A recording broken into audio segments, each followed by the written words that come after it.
they focused on runners, and runners in particularly, when they run a marathon, they're not thinking about the finish line. They pick a spot down the way and they run to that spot. And so he started, going down this huge, massive study on that if people will focus on the next milestone or that next target versus that end goal, now you've got little boxes almost that you can check. Okay, cool. We got here. What's my next milestone? What's my next smaller step to get to that allows me to keep trudging forward so that the big goal doesn't actually overwhelm you, demotivate you, and the likes. And I really like this line of thinking. And working with clients, it's always been, and that's what I have them do too. It's iteration, because I do digital marketing, email automation, sales automation. It's all right. All right. So we start here and then we add and we keep adding on more stuff and evolving and building out and creating new things, because that's the number one issue I face when clients want to do automation. It's like, I want to build this big thing.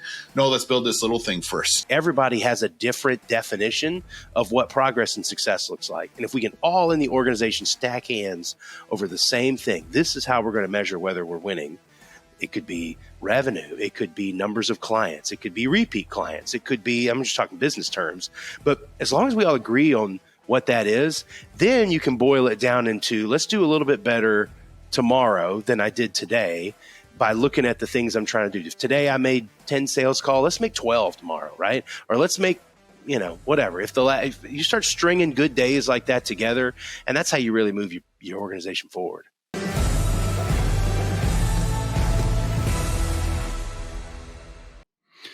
So I've never been on a podcast where the host was literally freaking grilling on the grill and talking to me at the same time.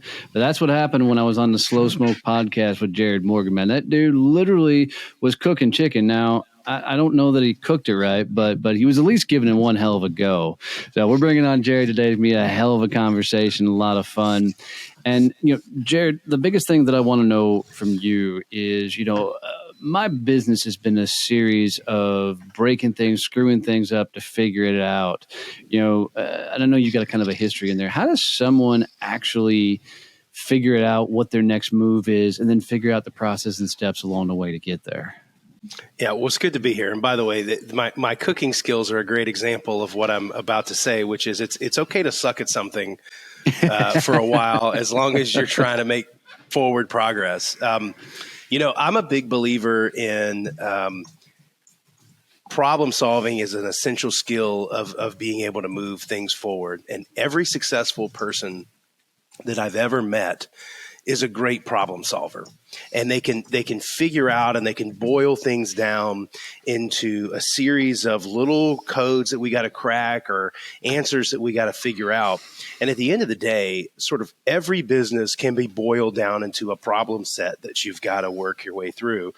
And so I think that when you look before you start a big project or when you're just starting, you can get overwhelmed by the amount of things that need to be done and, hills that need to be charged. But if you just sort of boil it down into a series of problems, you can start to make progress. I have a saying that I say on my show, Slow Smoke Business, all the time, which is progress over perfection. And I can't tell you how many people I meet that are frozen in place because they can't imagine putting something out that isn't as great as this other thing that they see someone doing that's been doing it for a long time. An example of me. So for my podcast, when I started this thing, at first I got really intimidated by looking at podcasts like yours, Joe Rogan and all these other podcasts that are just, really well done and really boiled down into what they're supposed to be.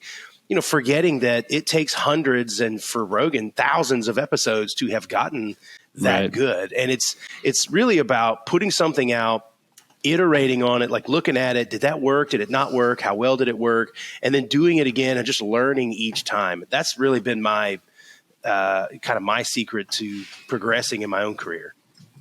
Well, watching Kevin's journey as we've been working together for damn near 5 years now, I got to say the dude's come a long way from the idea of shit's got to be perfect because he's very much built that things have got to be perfect. so this is a good topic for him to hear. So, Jarrod, feel free to lecture and teach his ass. We got to get Kevin sitting on the couch and the therapy couch and talking about it. I mean, Kevin, look, you're an impressive guy, but I would imagine that very few moments in your career can you point to something that the first time you picked up the bat and swung, it was a home run.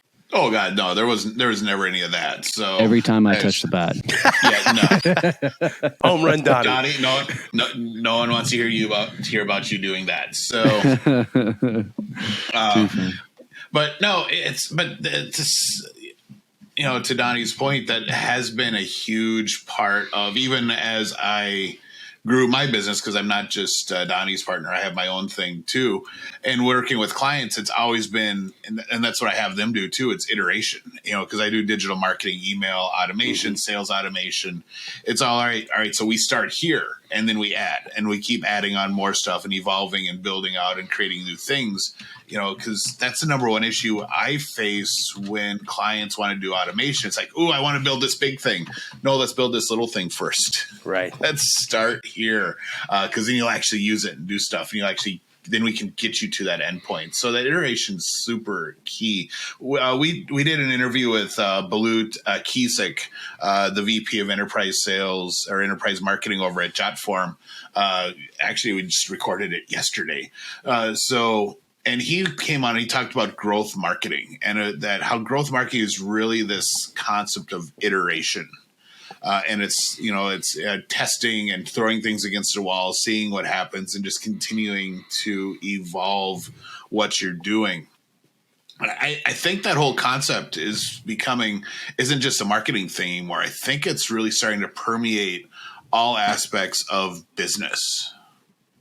Yeah, I mean, I think all businesses, like I said, can be boiled down into problems. So I had a chance to sit down and have lunch with a pastor that is a pastor at my church, that before he was into what he was doing, he actually was a producer of music videos. And so I asked him, I was like, that just sounds like the coolest job in the world. I said, what was that like? And he said, man, it's just problem solving. And that threw me for a loop, because I thought, okay, if there's anything, like making a music video is probably like a straightforward artistic process. And he said, no, like producing a music video is just as simple as, hey, we're bringing everybody to shoot on this Hawaiian island, and Hawaii 5-0 has rented all the camera equipment on the island, and now I got to go find cameras. He's like, it's just problem solving all up and down. And it really kind of hit home with me that, yeah, like everything that you start, if it's a charity or a business or anything, there's always just little problems that you need to solve, and your ability to solve them and not let you get overwhelmed by them is what's going to dictate your success. Well, in the military, we have a saying: the best laid plan never survived first contact with the enemy. And that's true. And that's, no matter how much you think you thought about every permutation of what could happen, and it's like, well, if this happens, we're going to do that, and we're going to do this, and no matter how well you've thought through it, the enemy gets a choice. And in business case, and I always say, well, in our case, the enemy is the client. The client gets a say in how all your stuff operates and how they do things. They're not going to do it exactly how you want it to do. Can we say that we actually love all of our clients and they're not enemies? I was thinking like that is somebody, his competitors. He just said our clients are our enemies. His competitors are going to take that clip. I say that on stage, and everyone and all the marketing people laugh when I say it. So. The client is the enemy. Well, yeah, but that's, I hate you too. But that's a real thing. No matter, even if your employees, you make a process for your employees, they still get a say in how that process is executed, and they're not necessarily going to react exactly how you think they're going to. So that ability to be really flexible and semper gumby, and be able to move and adjust on the fly as things are happening is really super key if you want to be in this iterative mindset and just keep trying and moving forward at a constant pace. Yeah, but I think most people haven't built that muscle to be able to put themselves or allow themselves to screw up or make a misstep or whatever. So Jarrod, how the hell does somebody get to that mindset? You don't wake up one day and go, I'm just going to go fuck everything up. Yeah, I think it's giving yourself the grace to suck at something for a little while. And it's a process that can repeat itself over and over, right? I mean, so in my career, like I started a software company when I was in my mid-20s. It was an ed tech company called ProctorU, grew to be the largest type in the world, and we sold that business. I had a couple thousand employees, like really did some great things. And then when I said, okay, I'm going to start a podcast, like I found myself right back at zero again and having to give myself permission to suck at something because it was brand new. And that was tough. And if you go back and look at some of the early episodes of my show, it's a shit show, right? I mean, it was like I'm all over the place. My cameras are falling over, overheating from sunlight. Like it was, but every episode got a little bit better. And I'm a big kind of like, I get motivated by hokey mantras and things like that. And so I don't remember where I first heard this. Might have been like a David Goggins thing or whatever, but like I'm a big believer. I'm about to put this on my wall because I feel like I need to hear it right now. But the idea of just better than yesterday, right? Like can today, doesn't have to be perfect, but can it just be better than it was the last time I did it? And if you can string a bunch of those kinds of days together, you're going to get so much further. What's the measuring stick for that, though? So I mean, I get better than yesterday. Is it a feeling? Is it emotion? I mean, is it? I mean, how do you measure that today's better than actually yesterday? Because as I'm sitting here, I'm like, man, I've strung some really good days together. Then every once in a while, I get the fucking right hook of a day that just goes south, man. And so what? That's the question. What's the measuring stick? Yeah. So I think you have to be really clear in anything that if you're trying to accomplish something. I think you have to be really clear with yourself up front what success looks like. And you may change that definition as you go. But, if you're talking about success in the thing you're trying to accomplish or success overall? Success in the thing you're trying to accomplish. Okay. So if I'm talking about, say, a fitness goal, I need to have whatever it is in my mind dialed in. So like, this is what success looks like. And for me, success in that has never been a weight loss goal or a number or anything. It's always been getting up every day and doing something. Like the process is really the goal, and then the results come from the back end of that. But if you are trying to grow your business, you need to know, what numbers am I measuring to know whether I'm winning or not? And that's another thing I see when I'm trying to help people, is that they're swinging the bat and they're not even keeping track of how many times they hit the ball. Well, they're not keeping track because they don't want it be highlighted how bad they're actually doing. Yeah, but listen, admitting you're bad at something is the first step to getting good at it, right? I mean, how are you supposed to improve on something you don't measure? I don't know how to do that. I think you can't, but how would you ever know if you were getting better if you're not measuring it? Like that sounds like a super nerdy, like tape on the glasses thing. You can't be measuring everything, but like it really matters. If you don't measure something, you can't get better at it, or you at least can't prove that you're better at it. And I think that data is the kind of truth that sets you free, right? And there's so many examples of working with organizations, and they're just struggling and they're wringing their hands and they're arguing about whether they're making progress or what we should really do. And a lot of times it just boils down into everybody has a different definition of what progress and success looks like. And if we can all in the organization stack hands over the same thing, this is how we're going to measure whether we're winning. It could be revenue. It could be numbers of clients. It could be repeat clients. It could be, I'm just talking business terms. But as long as we all agree on what that is, then you can boil it down into, let's do a little bit better tomorrow than I did today by looking at the things I'm trying to do. If today I made 10 sales calls, let's make 12 tomorrow, right? Or let's make, whatever. If you start stringing good days like that together, and that's how you really move your organization forward. Yeah, I like that. It's like almost having some sort of benchmark to bounce off of. If I can hit this bare minimum of my day, right, that's going to make it a good day. But if I can go a little bit more than I did yesterday, now that's going to make this day better than I did yesterday. I like that. I like that stick to jump over, if you will, because it gives you something more tangible to grab onto. I started walking my farm, in the mornings, and it's been one of the coolest things I've ever done to go out and walk the farm every morning. But I've had to give myself some grace some days, with the days I've chosen not to go out there, for various different reasons. And I think sometimes you got to be careful about putting very stringent things you got to jump over, or stringent things you got to get done. I think there has to be some grace in there, but it's wicked, because sometimes if you don't have the discipline to do the thing every day, you'll stop doing it altogether, Right. because you break some sort of habit. So how do you navigate that? How do you navigate it to where you're like, okay, cool, this is what I have to get done. That makes it a good day.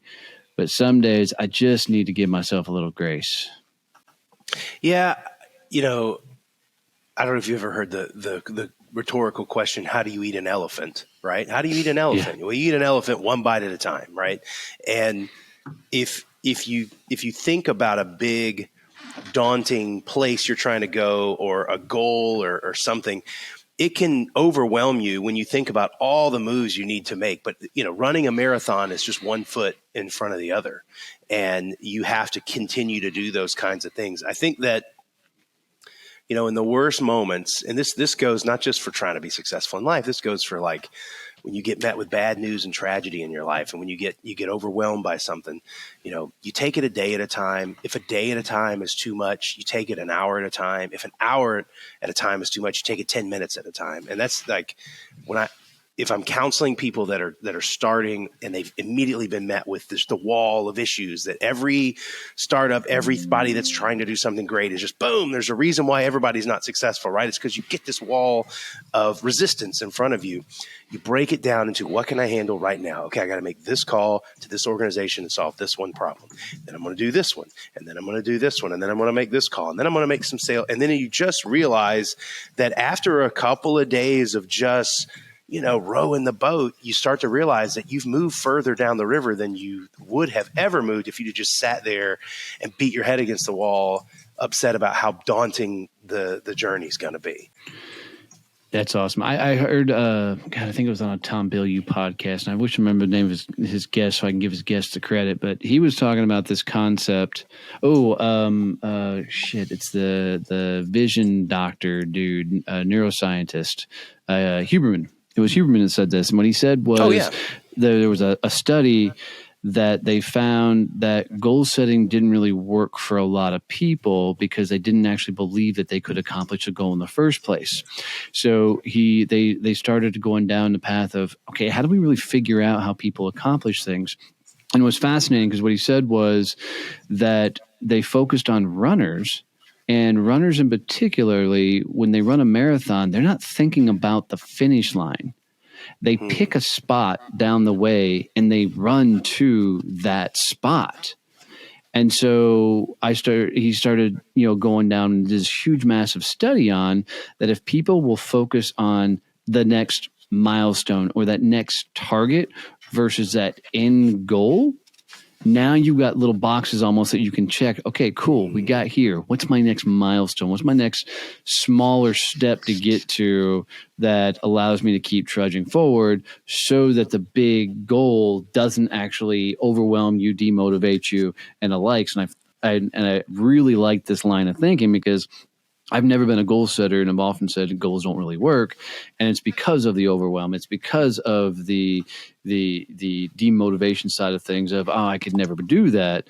And I love this idea of having milestones, or in older terms, in the slave days, they called it picking to the stick. And what they did in slave days is those cotton fields were just massive. And with those cotton fields being so massive, it was daunting. And this was a heroic and a horrible thing for them to be doing in the first place. But the overwhelmness of picking those cotton fields, the head hand would literally grab a stick and he'd chunk it as far as he could into the cotton field, and then they would pick to the stick. And so I love this idea of heading towards a micro goal maybe, or a mini step along the way, so it keeps you moving forward. What do you think about that?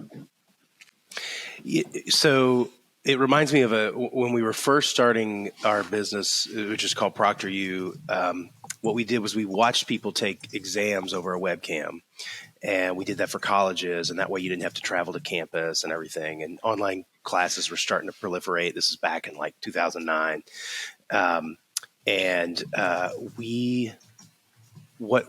So when we started this, I had like no funding. It was bootstrapped. We really were kind of hand-to-hand combat. And there were a couple other businesses in our space that were, had millions of dollars of funding and lots of effort behind them. And what they were doing was they would go to a university and they would try to win entire colleges, thousands and thousands of students at once. And they're making these big pitches.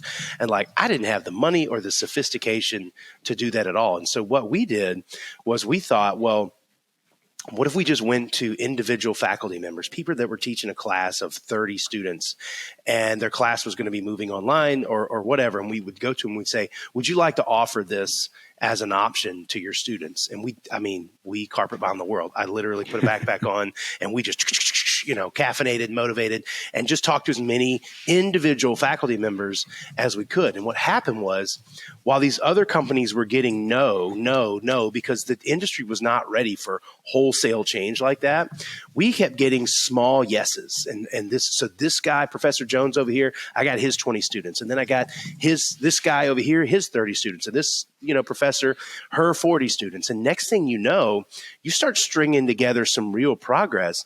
And these guys were up trying to hit grand slams with every swing of the bat. And we were putting together just bloop singles. Next thing you know, it took about a year and a half. Suddenly we looked like the bigger company because we had so many advocates out in the world, and they had almost none because they kept trying to hit multi-million-dollar deals. And so I tell people that all the time. If you're trying to start a business, can you build momentum, especially if you're not fortunate enough to live in Silicon Valley and have somebody write you a $20 million check for an idea, which most people aren't. I think real businesses get built outside of Silicon Valley, like we're out of La La Land, right? If you're trying to build a real business, then can you go out and sell your product to an individual and then do it again and then do it again and then do it again, right? And those things stack up, and before you know it, that wall of sort of advocates that you're starting to build becomes momentum in and of itself. You don't have to hit some big deal. Those big deals start to become more realistic when you have all of that, all of those small wins strung together. And it's like the movie Moneyball, dude. I love this. So I remember the first time I watched Moneyball, and there's the whole scene with Brad Pitt and I can't remember the main dude's name. But they're sitting there, and the guy's like, base hits win baseball. And he shows this clip, and the clip is this really large dude that's playing in the majors. And, the guy, never freaking, gets past a single, and he smokes one, man, just a home run, beats the hell out of the ball. But as he's turning the base, he's like, man, I usually only get singles, and I don't have the speed to get to second. So he thinks he only hit a single. So as he makes that turn, man, he falls, rolls on the ground, and then he crawls back to the bag, right? And the whole point was, people will do what they're naturally programmed and wired to do. And the guy's point was base hits win games. Yeah. And so the whole idea behind Moneyball was if they could get a bunch of people who could just get on the bags, they weren't the best in the game, but they could get base hits, they'd win games. And so I love this concept because the same thing you did there, man. Freaking well done on kind of the guerrilla marketing strategy to get in those campus, man. I love that kind of stuff because those are the companies that truly win, because you get to meet the people, you get to engage with the people, you get to hang out with them, and you form relationships that are most likely even beyond that of a client, company type relationship, because, especially in a grassroots like that, they're the early on endeavors. Most people don't have that tenacity, though, to sling on a backpack and go hustle their way into campuses and universities. Was that something you just thought up on your own, or was it? No, I mean, were you it out was of options. It was. Yeah, I mean, look, when I was in my late 20s, this is like, 09, 08. So the country's just hit a recession. I had read a lot of magazines and stories and articles and things about like Facebook and Instagram and MySpace and like the guy all these little websites that had created traction, and there was just, I wanted to be like those guys. Like I wanted to be able to put something out and then it just catch fire like that, and then go to somebody who had lots of money and lots of resources and say, let's scale this. And that was not available to me in a recession in Alabama where I was, right? It wasn't going to happen. And so I tried, I went all over the country trying to raise money for this, and it never worked. And there's one particular venture capital firm that I wish I could call them out and tell them how wrong they were, but I can't even remember their name. That's how insignificant. But they were going to make a investment in us. They actually started to see it. And for they were going to spend, I think, $2 million or something like that, and they were going to own half the company, right? And we would have taken it at that moment because we were so small.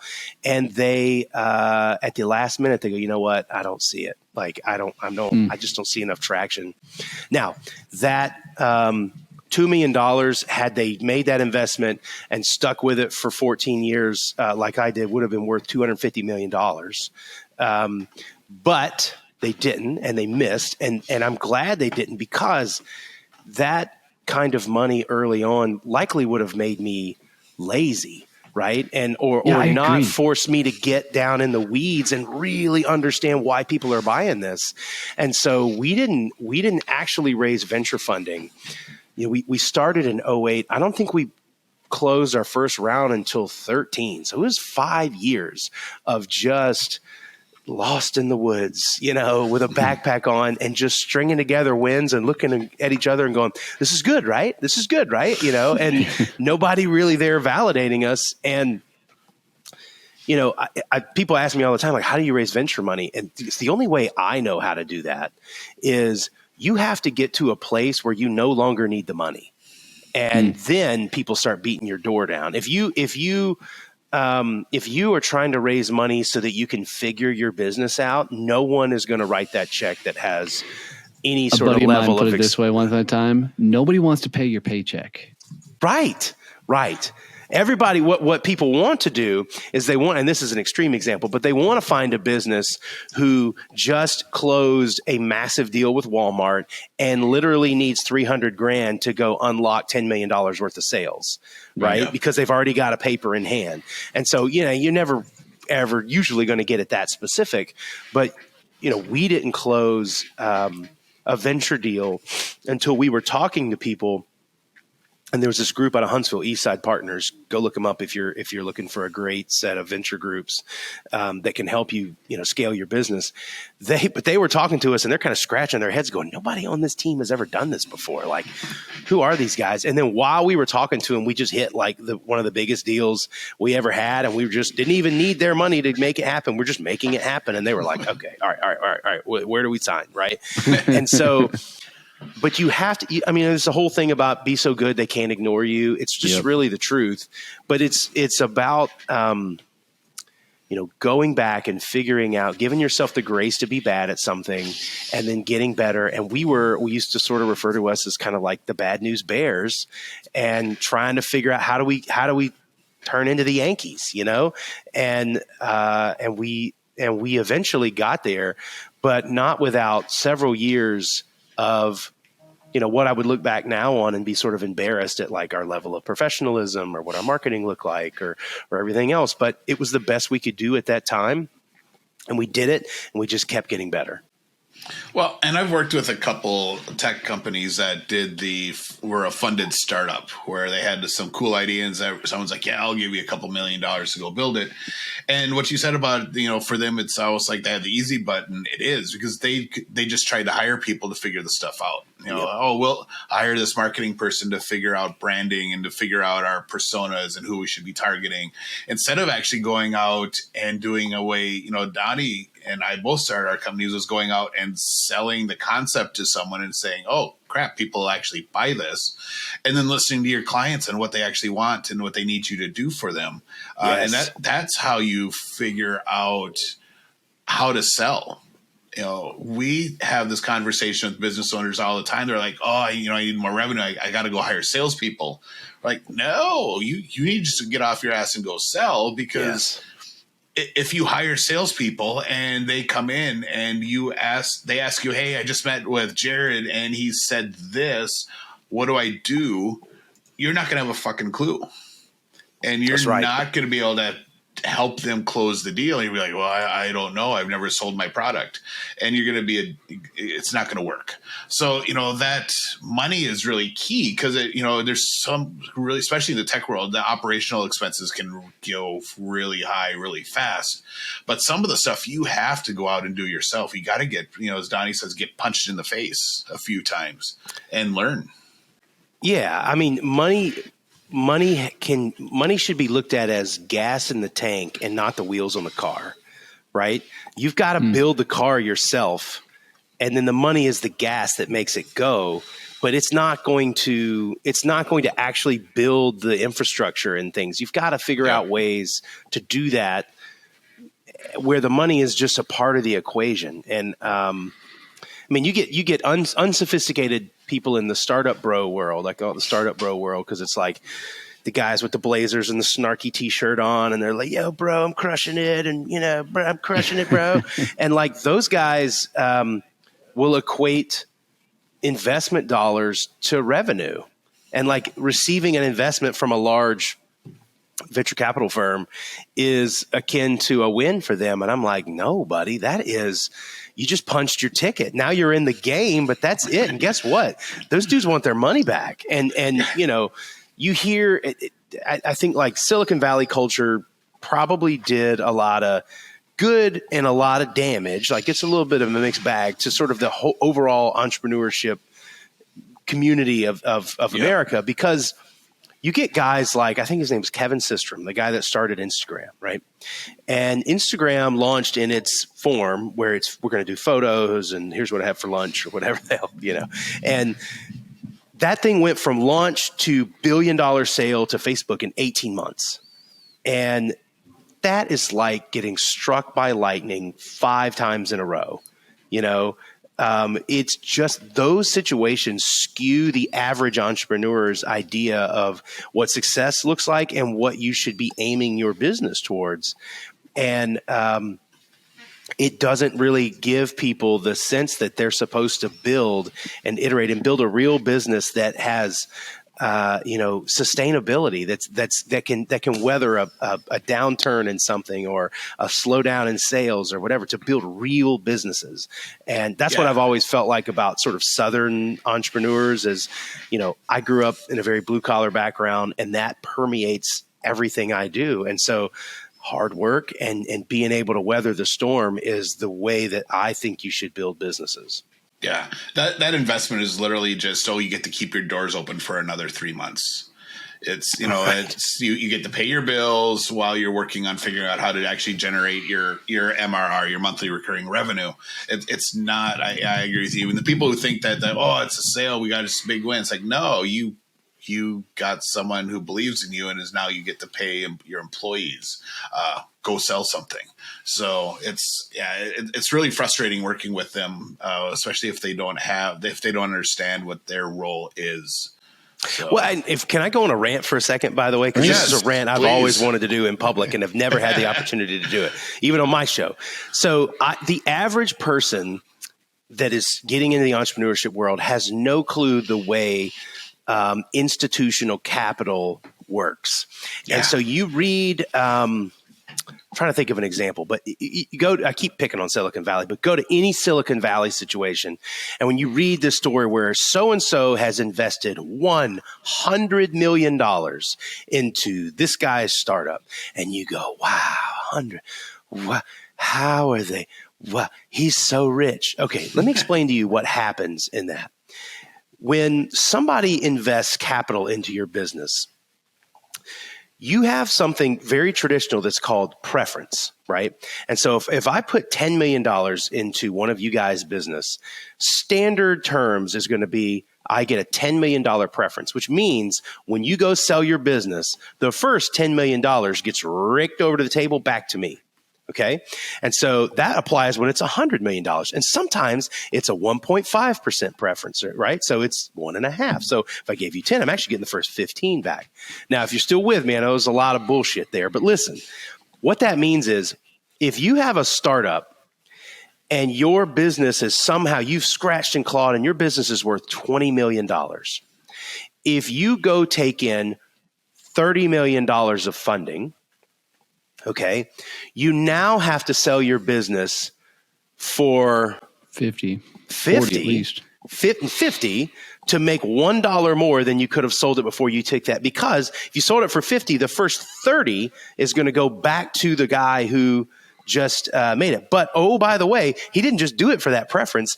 With that 30, he probably owns 50% of your business. So now you're probably getting 10 back, right? Because he took 30 and then 50%, which would have been 10. So now you make 10 on top of that. And so that's why you see a lot of these situations. You see these big time deals get built in the Silicon Valley where it's $100 million. Uber is a great example. You had people putting $300 million to work in that business. That meant that everybody in that deal was betting on that business being worth billions and billions of dollars for anybody to get a return on that investment. And I don't think the average person really understands that. And when you don't, then you go into your first money raise with a sort of a reckless mindset that you're just trying to get as much money as you can. And that's not, you need the money that you need it with good partners, and you need to have good terms, and it needs to make sense as you build your business. I think there's a step before that even too. I think, you first got to decide that that's the type of company you actually want to build. Yes. I mean, a lot of people get into being an entrepreneur, starting their own business because they don't want to be a slave to a company. And if you're not careful and you're taking in money, next thing you know, you're going to be a slave to your damn company because now you're beholden to these guys. They need a return. And by God, if they don't think that you're going to put in the time, the energy, and the effort and the hours, they'll straight up freaking take the damn thing from you, supplant you, buy your small portion out, and freaking take over your whole company. I saw that happened to a friend of mine. I'm trying to remember who it was and the name of his company, but literally he built a company. He took it to its first, I think 10 or 15 million. And then, private equity came in, invested into him. And now he's completely removed from the company and he's watching it. And it's, multi-$100 million corporation that he started, but has nothing to do with. Right. It was a forced exit. It wasn't like a happy terms type of thing. Those are challenging. I mean, the one thing to remember when you're raising money is when you bring those financial partners on, don't get it twisted. Like, you are now an employee, right? And you're a member of the team or whatever. But so I started this business the moment we took in money. Like, yes, I was driving the charge, and but don't get it twisted. Like, I was serving at their pleasure, right? And so the way to not have that situation happen that happened to your friend, because I've seen it happen to a lot of people. The way to not have that happen is you have to make sure that you are absolutely aligned with your financial partners. That if we win, that we both get the outcome that we're looking for. And the guys that I've worked with, Eastside and now Griffin Partners out of San Francisco, they own Procter, what's now Measure Learning. Great partners. And the way that I was able, I mean, it's not common for a founder to stay at a business for 15 years like I did, right? You just don't usually make it that way. And the reason that I was there that long was because I made it about winning, and I made it wasn't about me. I knew that the first line of my bio was always going to include how this company did. And so it really didn't matter whether I was CEO or janitor, right? It really meant about how the company did. And I made sure that my success was aligned with what they were looking for. And what you find with founders that get shown the exit early is that those things are out of whack. You've got a founder who's looking for significance, and you've got a financial sponsor who's looking for a return, right? So you got to make sure that you're on the same page and that your winning is aligned with what they're looking for. How do you get your ego out of the way on that? I mean, because there's so many people, myself included, that put a lot of blood, sweat, and tears into building their business. There's at some point that kind of evolution of, okay, I'm no longer the brand. The company's now the brand. Now there's money being invested in the company. How did you get yourself to a place where it wasn't an ego play? It was more about the reputation of the company and making this a successful adventure. Well, I guess it depends on the stage that we were talking about. I'll talk about the ventures firm first, which was, sort of middle of the way through our run. I mean, I remained very much at the tip of the spear when I was working with those guys. But there were lots of opportunities where I could have let my ego get in the way. And let's all be honest, like, we all have egos, right? I mean, I have an ego.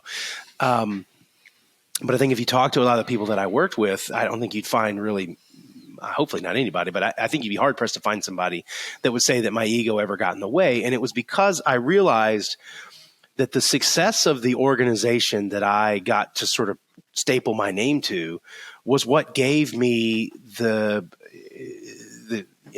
clout in the room, right? And so I could walk in a room and I could try to dress and talk and act as awesome as I want.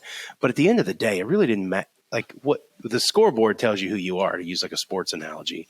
And so I knew that the more this organization won, the more significance what I said had. And I just sort of let the organization do the talking. And two things happen when you do that.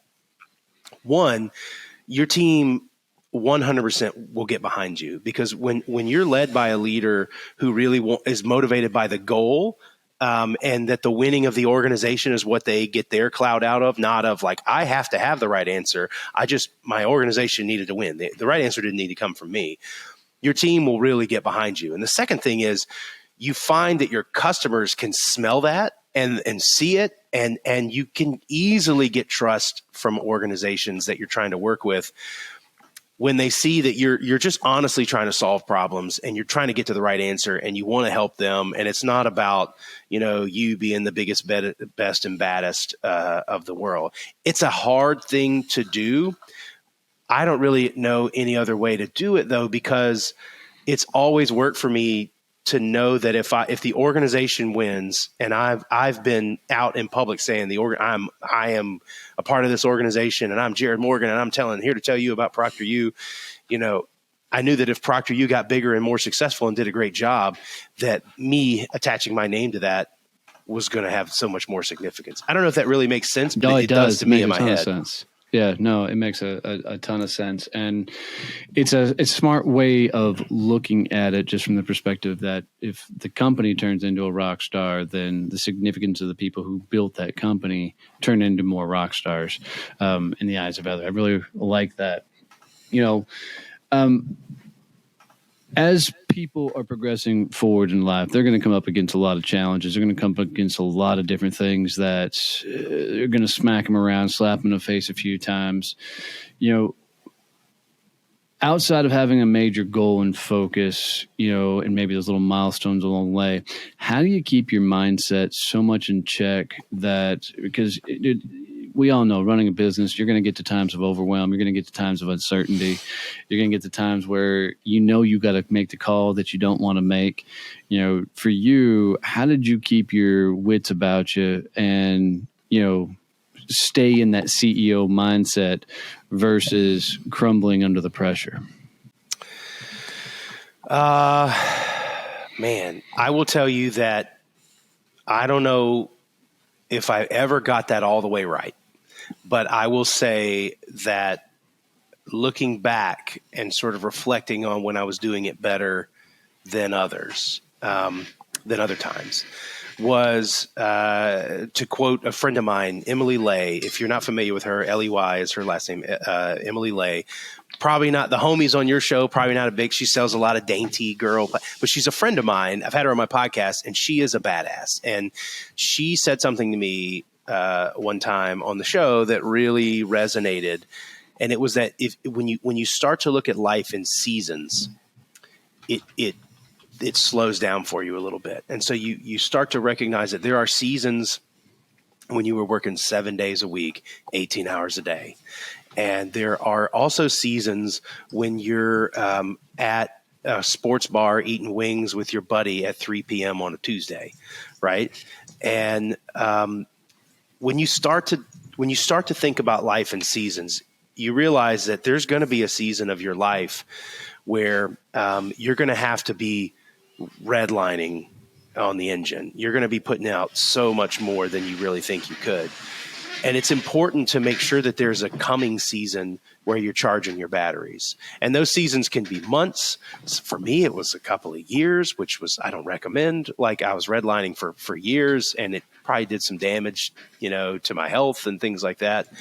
But you sort of kind of get to you are where you are. And it's the people I think that burn out are the ones that don't take care of themselves, and they try to just think they can have their foot all the way on the floor perpetually. So it's been that way. It's been taking care of yourself, taking care of your health, taking care of your mind, continuing to learn and read and be open to learn. And then just remembering that for every 9 months of pedal to the metal, I gotta have a season, maybe not an equal season, but a season where, man, I'm on a beach and I'm hanging out with my family and my kids and I'm being a dad. And, that those things are equally as important as the hardworking seasons. Man, I love this. Dude, we could sit down and hang out with you for quite a while. We do need to figure out how to do a live cooking show. Yep. Bring Kevin and I in. We throw shit on the grill and do a live cook. Kevin cooks his ass off too. So that'd be a little man. I do have a cooking question. So since you're from Alabama, are you an Alabama white sauce fan? Hell yes. Or are you not? Dude, if the first Slow Smoke Business podcast branded thing that I'm probably going to put out is a jar of Alabama white sauce, because I have advocated it so many times on the show. Every region of the country has their thing. Yep. Texas has got brisket, and Memphis has got ribs, and the Carolinas have got mustard sauce on pulled pork, and everybody's got their thing. Alabama is all about chicken and turkey, poultry with a creamy white barbecue sauce that I grew up in Florida. So when I moved here, I thought that was ridiculous, but it is the way to eat barbecue chicken. Oh, dude, I love it. In my opinion. I love it. So do I. And I want your white sauce recipe, because I got a bunch of quail that I need to cook up. Oh, so that'd be awesome. Or you just freeze them, and then we do the live show with Jarrod, and we grill them. I've got plenty of quail. Don't worry, we can do that. I'm down. Quail is so good. Yes, I've actually never done white sauce on quail, so that'd be breaking new ground. Yeah, that's why I want to try it. So I want your recipe so I can give it a go, because I've never had it on quail. So you got it. Or turkey, for that matter. I've only had it on chicken. So turkey sounds really good. So just email us that recipe. We promise not to share it. Oh, you imagine this is so off the cliff for our show, but you imagine a fried turkey dipped in Alabama white sauce? That would be freaking amazing. Don't tell the doctors, but yeah. It's essentially a mayo dipped turkey, but fried turkey. But yeah, special occasions only. Well, dude, thanks for hanging out with us, man. This was a lot of fun. And I wasn't expecting to go so hardcore down the VC route, man, but I loved it. It was fitting for the show and a great damn conversation, brother. Thanks for doing this. Well, thrilled to be here. Just an old redneck that's been through some shit and ready to share some stories. So I appreciate you guys.